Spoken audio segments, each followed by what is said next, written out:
what is a radical? And it is any expression containing a radical symbol.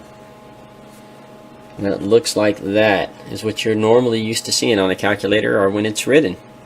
So let's give you some examples. For instance, if I had the square root of 3, that is a radical. That symbol around that 3 is called a radical, while the square root is the answer. I could also have something, for instance, like the square root of 9. And a lot of you would look at that and go, oh, that equals 3. And that's correct. But that sign is called a radical sign.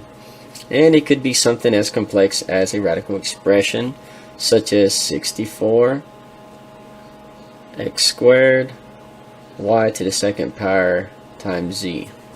So all those are radicals. If it has that symbol around it, then it's a radical. What is a radicand? The radicand is simply the number inside the radical.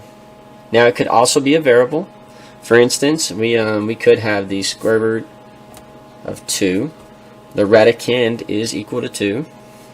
If we had the square root of 9, the radicand is 9. And if we had the square root of x, the radicand is x. Next, we're going to talk about what is a surd. When we talk about a surd is an irrational root that cannot be simplified any further. I'll give you a good example. For instance, the square root of 9, that would equal 3. It can be simplified. A surd is something that can't be simplified. For instance, that square root of 2. So if you take a square root of 2, it doesn't give you a clean number. It's an irrational root. And when I say irrational, that means that the decimal goes on forever. And I want to show you what that looks like inside of the calculator. Alright, if we go to our calculator and I go to calculate and I put square root of 2 and hit enter, notice it gives me that decimal strand 1.41421. If I click up and highlight it and hit enter, it expands it. That is an irrational number. So we learned about irrational numbers in 8th grade, and when you see an irrational number like that and it's a square root, you know that it is a surd. It cannot be simplified any further and it's irrational. Some other common irrational numbers are what we would call a surd, because it's in a radical form, that you'll see frequently are the square root of 3, square root of 7, and the square root of 11. Those are ones that I just see popping up all the time. So just kind of when you see it, you already know, oh, that's a surd. It cannot be simplified any further. Now, the next thing we're going to talk about is something I mentioned briefly in the beginning, which is what is a square root? And that's probably the most common term that you're familiar with. So when we talk about a square root, it's just a number that when multiplied by itself equals a specified number. It is how you undo the squaring of a number. So for instance, when I say undo the squaring of a number, if that kind of confuses you, what I mean is if I said 2 squared, that would be equal to 2 times 2, which would be equal to 4. And most of you know that. You would say, yes, Mr. H, we understand that. We know that 2 squared means 2 times 2, which is 4. Well, if you wanted to unsquare it or undo the squaring of that number that changed it from a 2 to a 4, you could take the square root of 4, and that would be equal to 2, which is the base of what you started with right there. So keep in mind there is a relationship between squaring numbers and taking the square root of a number, or what we call using the radical to undo the squaring. With that being said, we also want to talk about what is a perfect square. Now we are going to be looking for perfect squares as we simplify these radicals, so it's good to know the common perfect squares. Let's take a look. My definition is it is the product of a rational number multiplied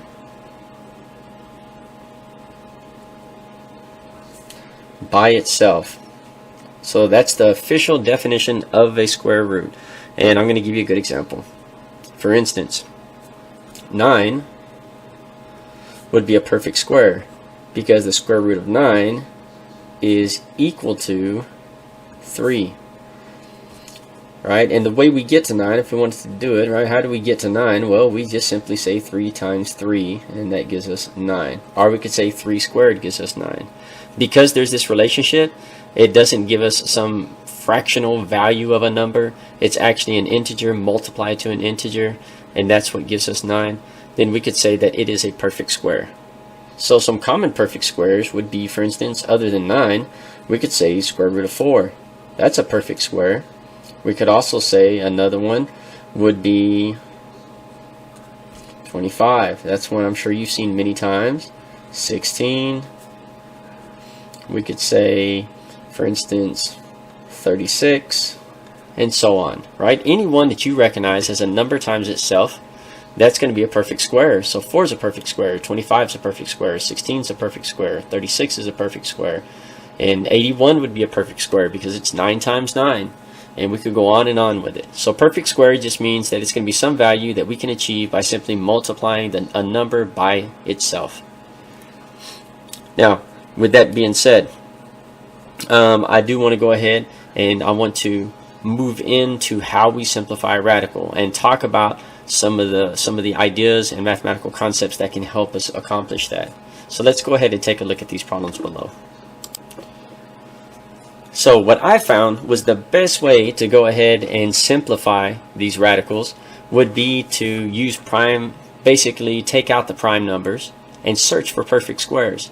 Now you already learned about prime numbers in previous years, and you should have learned about perfect squares, but if you didn't, that's okay. We're talking about it right now, and I just gave you a brief overview of what a perfect square is. And so the most common prime numbers that typically work really well when you're trying to simplify these, and I want you to write these down just because they work so well, is going to be 2, 3, 5, 7, and 11. Now, and you know what? Let's go and put 13 on there as well. 13 is one that I see works a lot. Typically, I'll be honest with you, I typically don't have to go over 13 when I'm trying to factor or simplify radicals. But those are real common numbers that you're going to be using to try to find the factors. Now, I'm going to give you an example. I'm going to go ahead and break this down. Now, I can do this, by the way, I want to mention to this. We can all do this problem a different way. Depending on your knowledge of mathematics and your understanding of your times tables, all of you could probably get to the same answer at least 2 or 3 different ways. So when you see me do it, don't think my way is the only way, but I'm going to just use a very simple number. Now, I'm going to use that number 2. I told you that number 2, that's my favorite go-to number. Anytime I get confused on one of these because it looks complex, I always start out by trying 2. I say, can 2 go into the value, the radicand, any amount of times? And I just use my calculator and divide 24 by 2. And in this case, it will, 2 times 12. Now, your prime number, you always want to put it on the left, unless you're forced to put a perfect square on the left, which isn't going to happen very often. But so you always want to put that small number on the left and your bigger one on the right, because we're going to keep breaking this down.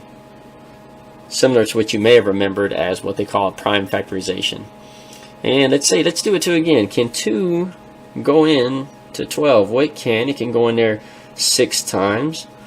But I also recognize that 3 can go in there 4 times. And 4 is a perfect square. Remember, we said it's a number times itself. The benefit of breaking it down and finding a perfect square is that once the number on the right is a perfect square, that means that you should stop. There's no need in breaking it down any further. So I recognize that 3 and 4 will give me 12, so I use 3 and 4. So I have 2 prime numbers, and then I have this square root of 4.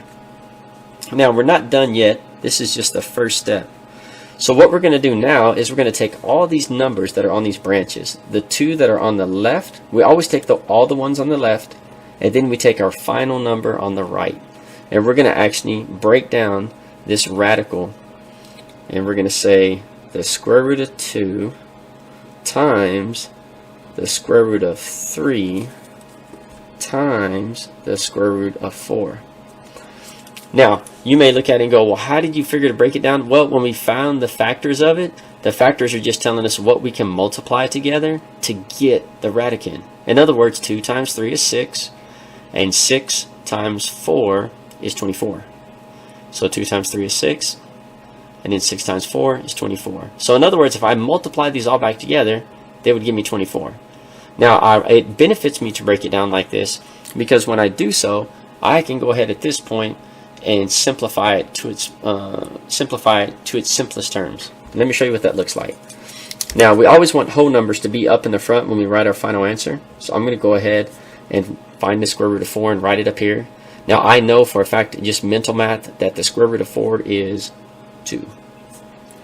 Now, when I have the square root of 2 and the square root of 3, I recognize that both of those are surds. Remember in the beginning, we said that there's going to be some common surds that you'll see pop up all the time. 2 and 3 are very common, as well as 7 and 11. So since they're a surd, I know that I cannot break these down any further. And if I were to use my calculator, I would see that both of these are getting me some irrational value that has a decimal strand. Because of that, I recognize that I need to put them back together, because the only benefit of breaking them down is to get the perfect squares out. So I need to put this and this back together, and I'm going to write it behind my 2. So the square root of 2 times the square root of 3 gives me the square root of 6. And that is my final answer. This cannot be simplified any further. The square root of 6 will not have any other factors that can give us an integer that we can simplify. So 2 square root of 6 is my final answer. So notice we just removed all perfect squares. And what were they? Square root of 4. We removed that perfect square out of there. So what I want you to do is think about what I did here. I am going to show you one more example, because I want to show you one more before I cut you loose on your own and let you try to do one. Follow along with what I do with the square root of 98. So with 98, just looking at it, I can't think of a number that'll come out of it that's a perfect square. And that's just me. If you can go ahead and start pulling out the perfect square. But I can't. But I'm looking at it going, you know what, I bet it's going to be divisible by 2. And that's one of my favorite numbers to go to. So let me get my calculator, and we're going to start breaking it down and dividing it. Alright, so I'm going to put 98. Notice I didn't put the radical symbol. I'm just putting the radicand, because that's what I'm worried about trying to divide. And I'm going to divide by 2. And it gives me 49. Now I recognize 49 is a perfect square. Now if you don't, that's okay. I'm going to show you that it's a perfect square. If I take the square root of 49, it gives me 7. So I know that that is a perfect square. So I'm going to use 2 and 49, and since I have my right hand number, when I break it down for the factorization, since it is a perfect square, that means I get to stop and I don't have to go any further. So let me go ahead and write down what we found in the calculator. We had 2. When we divide by 2, we have 49, which is a perfect square. So I'm going to go ahead and circle it.